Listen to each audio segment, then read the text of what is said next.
Good morning, ladies and gentlemen. My name is Dion Oaks with Red Oaks LLC and First Crop Incorporated. Red Oaks LLC is a farming operation located here in southern Colorado in what's called the San Luis Valley. A little bit about who we are. Shannon Wright, my father-in-law, and myself, Dion Oaks. Shannon's been in large-scale agricultural farming for over 30 plus years. Myself have been in it a little over 8 years.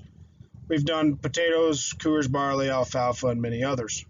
Started hemp in 2014. This will be our 7th year in the industry, growing industrial hemp or agricultural hemp. You may ask, why hemp? Well, our biggest reason behind what we were interested in hemp for was water savings here in the San Luis Valley. Obviously, along with that came some other interesting points we looked at and saw in our dry climate. Pesticide use, herbicide use, and fungicide use.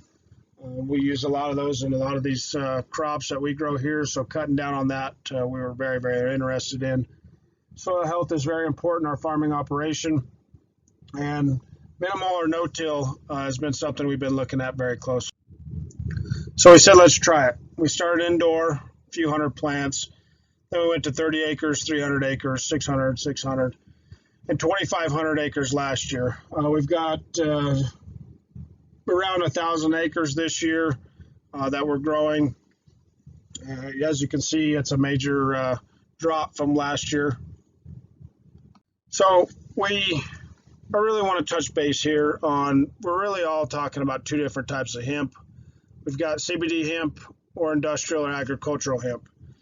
And in our farming operation, we strictly focus on taking this plant to its full potential by using all of the different aspects. So we go after seed, we go after fiber, we go after flower. We kind of relate to it as a dual or tri-crop method.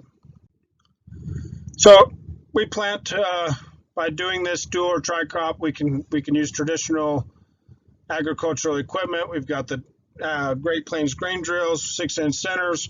Drill it in thick, no cultivation. It really creates a nice canopy and really chokes out what's there. Then you've got on the left-hand side, we've got a monosim planter on some of this. We'll use a monosim planter, and that's on 17 or 18-inch centers. We do cultivate it once or twice, depending on how the year's going. So let's talk about harvesting, and this is what really drove us to create this and take this plant to its full potential. Was there's many different ways out there everybody has seen. What we use is a formation ag harvesters. They've got a clean cut, which basically whatever you cut off goes into your truck. If you can do it all the way from big plant spacings like some people do, all the way up to just taking the tops off of the plant, where the forage or the foliage is, your greenery material and your seed and all that, and then take it into your drying. They did come out last year with what's called a clean strip, and it really, really has changed this industry from getting the foliage right off the plant and leaving the stock standing in the field, so you can really take it to getting all three avenues of your income for the farmer. Some more pictures here, different techniques depending on what your growing spacing is.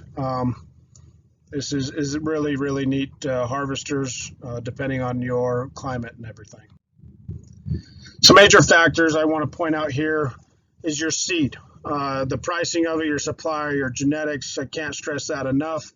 Your location is definitely a major factor because that comes with your growing conditions. Totally different here in Colorado than in a very humid environment where you've got to worry about your drying or anything like that. Depending on your plant spacings, your labor availability. Most importantly, your market. What's the market doing? How much do you want to risk? I always mention don't risk more than you're willing to lose, because in this industry it has been it's still new. We're still new at this. We're still developing all these different avenues, research, all this stuff that needs to happen. And most importantly, I always tell everybody to start from the end. Go find a buyer, go find a place, take it, because it is not like anything else out there. where you got a great elevator to take it to and you get paid or anything like that. So some major factors to account. A little bit here, I'm going to touch base just a tad on the industrial hemp or agricultural hemp side, the grain, the fiber. A lot of people do grow just grain and fiber specific crops. So here's a little bit about that. Cutting it short here, just to give you kind of a brief takeaways, is work backwards. Always, just like I said earlier, start at your end market, find that buyer, because with that buyer comes specs.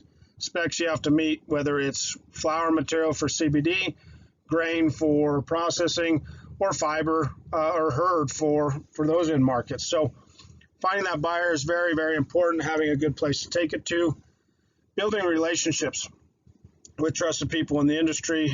These events like this really help us get to know people and really build those inner relationships that we have. Building an industry to last.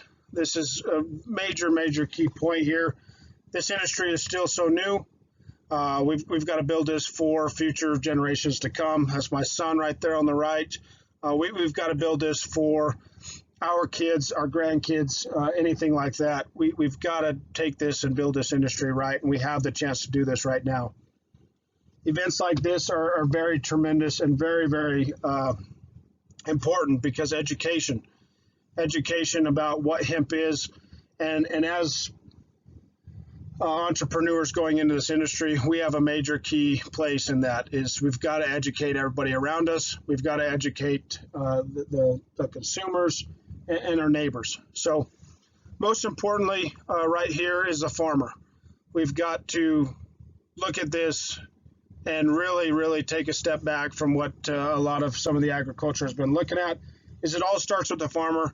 So the farmer, we've got to build this to last, and we've got to look at this, and the farmer is number one in our hearts, not just because we are farmers, but it all starts with the farmer.